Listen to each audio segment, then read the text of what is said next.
Hello everybody, welcome back to From Rhythm to Algorithm. We continue on with our derivation. What is sensorality? So last time we showed some logical linguistic exclusivity, the word by and the word per. By is to multiplication and per is to division. So we can say in the exact same logically generalizing, you can think of division as multiplication by an inverse. You can think of by and per are inverses because they are. Trying to bridge that logic directly, but by and per are inverses. And so, kind of again, generalizes multiplication and division to completeness within language. Sensorality is perality. Side, decide. Sensorality is decision. Sensorality is decidality. Sensorality is decidability. Last time, again, this big word already present in logic, but can something be determined to be true or false? Really, what we're kind of demonstrating more metalogically is that there's just, again, proper ways to pose questions. And posing the question is like the big thing to generate a complete response. Sensorality is this, sensorality is this. Intuitively and conceptually, we're following along. When we put our mathematician hats on and say, is that 100% definitive proof like Professor Teow once? We're not there yet. Again, for sensorality, but we've demonstrated all of this mechanism with the derivation of speciality. And so decidability really comes from question forming, I guess, or, well, it comes from existence, right? You can only prove things true if they are true. You can only prove things false if they are false. But when you're trying to pose a research question or have some sort of derivation, you have to pose the right question. And so when we're doing, I would even say derivation to questioning, right? Derivation to me is one foot in front of the other. This leads to this, leads to this, leads to this. Oh, yep, here's a proof. Oh, yep, here's a theorem. Oh, yes, here's some insight.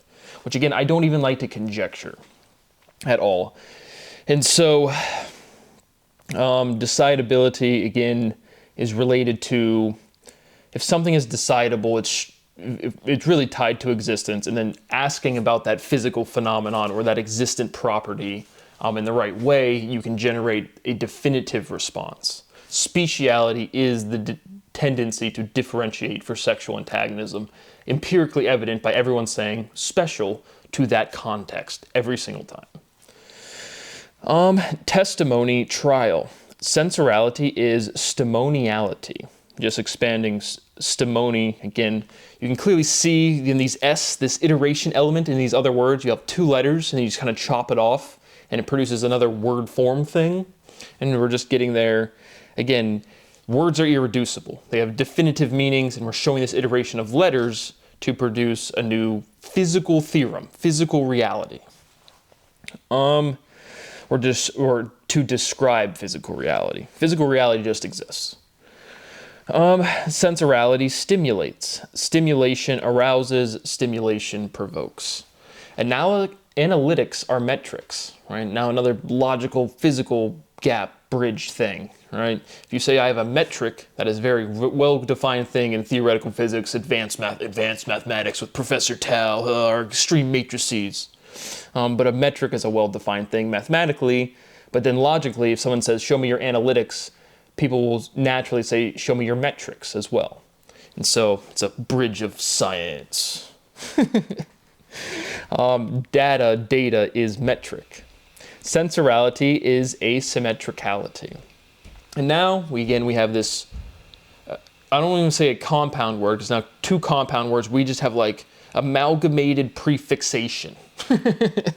But asymmetricality, a negation, SYM, the syllability we're going to extract, and then metricality is well defined as a whole thing. So we extract that SYM, generalize symality. Sensorality is symality. But I also did want to again comment on our working definition of inversion, analytics, analysis, inversion. Just get that picture in your head, then look at the word analysis. You get what I'm saying. But back to our derivation, sensorality is symality. Symality produces symbolism. Again, literally linguistically. And so we're generalizing a lot of these concepts you've never seen before linguistically, like the actual word forms. But you've seen, again, reality. It's just a prefix and a suffix, and you just stuff things between it along the way. Real, R-E-A-L-L-Y, there should be a hyphen in there naturally. And it's just like, we just contract it because it's efficient. You literally use less space. But now we can restate the fundamental theorem of geometry as shape symbolizes. Because now, again, conceptually, we're back in this. We're drawing some definitive logical difference from the linguistics, from like logic to math, or math to biology, or something within scientific ontology already existent. We've pointed that out a bunch, but just emphasizing again along this derivation, in case you too solve all of science and are reiterating the entire logical structure of everything, then I want to provide you some more insight, I guess. But fundamental theorem of geometry, shape symbolizes. Work requires movement. Again, another one of these things that I did not personally derive, it is a very powerful step that pops up a lot of times. So we can simply state from that, work produces words. Work requires movement. Literally, movement creates words. Me vibrating my vocal cords, which is a physical limit of rhythm, then you can hear me, right? Hi, my name is Brad. Give me my money. The Constitution's supposed to be real, but it's a giant shithole. I am seeking asylum. I am not joking. Ha ha ha. But how the fuck do I get out of here? And so, linguistically, worth pointing out, work produces words. K to D, and both of these things, I even had sensorality is kedality. K-E-D-ality. And just from, again, words are represented by letters. Suffixes at the ends of words are kind of like, again, logically the end of some sort of meaning. And like orality, mentality, we did that way back when. So now we're, again, worth pointing out that the D and the K come at the end of the word. And so then we generalize that, like anything that ends in an A-K-E or A-D-E. Again, there's a lot of this logical derivation where it's literally just the letters. And on a personal level, I operate, by the time I'm speaking words, it's like such a reduction. It really just is.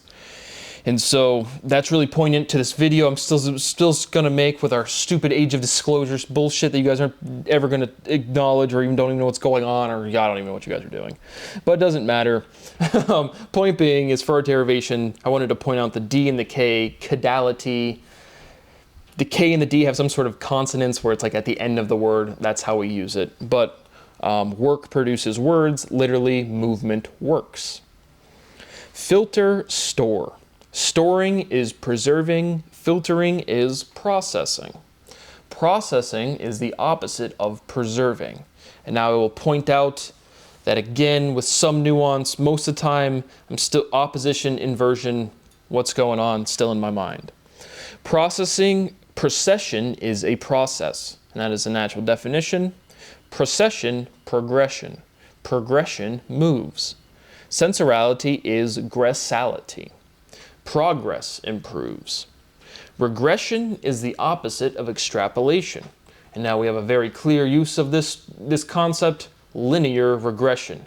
I have data points, I plot that on an XY Cartesian plot, and then I say I'm going to interpret data going backwards. I am going to regress.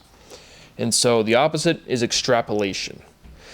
And so logically, again, that's another one of these terms in math class that it's just linear, right? That's when we've pointed that out explicitly. Oh, it's not a linear progression. It's not a linear regression either. And so again, just logically, why does that phrasing pop up? It always strikes me as weird. But now we can get into, again, fundamental theorems of physics with slang. Again, what slang is really? Slang anguish is? Slangwage, languish, anguish? That's kind of the words where it comes from. You know, is that a complete proof? No. But what is slang? I do not have a good conceptual response. It's just not formal structure of language. But we can say that, again, conceptually consistent with physics. Right? Regression is devolution, right? Evolution has this, again, this acceleration, inherent logical progression forward thing. Reality, you can only move forward. The arrow of time only points forward. But devolution is not really a word, but it is. It's evolution, and then we're de-evolving, so devolution, right? That's what I would call slang, and then it's very clear physically what I'm asserting, right? Regressing, if you're going backwards, you're de-evolving. You're doing the opposite of evolution, you're devolution, right? Regressing is devolving.